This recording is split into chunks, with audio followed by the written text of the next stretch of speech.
The new OnePlus 7T. This guy has some battle scars from our last video, but it's still currently functioning. Today we're going to see what holds this 7T together, and see what it looks like from the inside. Let's get started.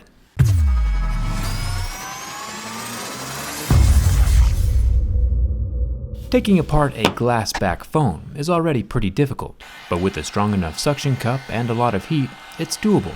If the back glass panel has cracks, it does make it hard for the suction cup to get any suction, since air can use those cracks to get underneath the suction cup, which inhibits the suckage.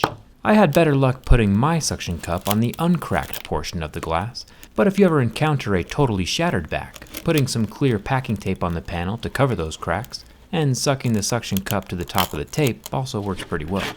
Now that the adhesive is sliced away from underneath the glass, and I still have all my fingers, it's time to see what's under this camera hole. The inside of the phone is a stealthy black design, black plastics, black battery, with a red battery pull tab, and 11 screws holding down the top plastics. Once those screws are removed, the top plastics can pull away from the phone.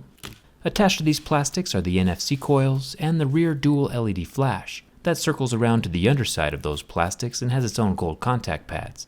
These communicate with the motherboard.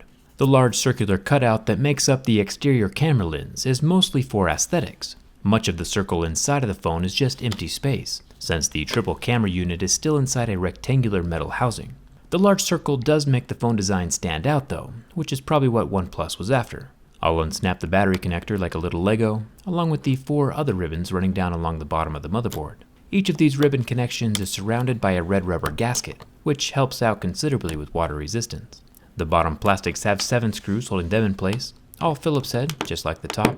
Pulling off the plastics, we see it also contains the loudspeaker. The loudspeaker does have 2 circle stickers in each of the corners. We can peel up these stickers to see if it has any of those little white foam balls. And would you look at that? It does. Same as the iPhone and newer Samsung phones, the little foam ball baffle technology exists as well here in the OnePlus 7T. The little balls kind of break up the air inside of the speaker to allow it to sound bigger than it actually is. The other little circular sticker covers up a much smaller hole, which probably allowed the air inside the speaker to escape as they were filling it up with foam. I'll put the stickers back into place and let's go deeper into the phone. There is a long extension ribbon going from the motherboard to the bottom board. I'll remove that and set it down off to the side.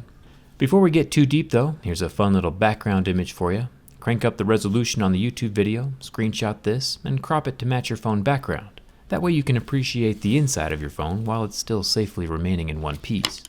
Lucky for us, the black battery does have its own pull tab.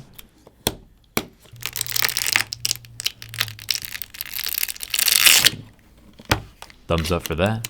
And look at this, apparently I've made a huge mistake. It says right here that the battery is not removable, and I went ahead and already removed it. I guess that's what I get for not reading the instructions first. I've gone and done the impossible. Ain't nobody gonna tell me how to live my life. This is a 3,800 mAh capacity. I'll set it down off to the side. We can pretend that I never removed it after I reassemble the phone again. One thing that's super cool about this OnePlus 7T is that OnePlus obviously put a lot of thought into how the internals look. With red rubber accents everywhere, including on the inside of their dual SIM card tray, the phone looks good from the inside and definitely has water resistance. I'll unsnap 3 more of the little ribbon cables down here at the bottom, and then pop the little board out from inside the phone. This little board is mostly the SIM card tray and one of the bottom microphones. The USB-C charging port is its own little unit, and also has a red rubber ring accent to spice things up. The OnePlus 7T can charge at an impressive 30 watts. Going back to the water resistance, we can see that the loudspeaker port is protected by the water-resistant mesh. There is, of course, no water-resistant rating on the OnePlus 7T, but it has all the characteristics of a phone that should have an IP rating. There is an underscreen camera down here as well. This is for the in-screen optical fingerprint sensor, along with a white square next to the SIM card tray. This is a water damage indicator that turns pink when it gets wet. Now for the top of the phone. This OnePlus 7T has 2 more Phillips head screws holding in the motherboard, with another white water damage indicator next to the volume rocker. The front-facing camera is here in the center of the phone. It hides up inside the teardrop notch and is 16 megapixels, films video in 1080p, and has no optical image stabilization. Pulling the motherboard out reveals a whole lot more blue inside of the phone. The metal anodizing process that colors the phone is done to the entire frame before the internal hardware is added. This adds the color to the inside before the phone's even assembled. There is quite a bit of thermal paste on the back. and a super long metal bracket that's holding down the Lego style camera connectors. I'll remove the rubber stopper holding the metal bracket in place, and then unlatch the bracket so we can get the cameras out. More red rubber gaskets around each of the connectors. Once those are unclipped, we get our first close-up look at the 3 cameras. The camera module is flipped right now, so the 12 megapixel 2x optical zoom is over here on the left, the 48 megapixel main camera is in the center, and the 16 megapixel wide angle lens is over on the right side. Only that center camera has optical image stabilization. But also remember that this camera contraption can take close-up macro pictures of things that are 2.5 centimeters away from the lens. Most smartphones cannot do that. There is an abundance of thermal paste underneath the motherboard. OnePlus is again using the aluminum frame of the phone as a heatsink, which is fine. There is a small circular vibrator motor up at the top.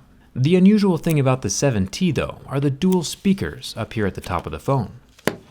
Sometimes when a phone manufacturer claims to have stereo speakers in their phone, they just bump up the volume on the tiny earpiece and call it a day. iPhones and Samsungs both do this. But OnePlus has actually added a whole different, larger speaker up here at the top, bringing our total number of speakers inside this OnePlus 7T to 3.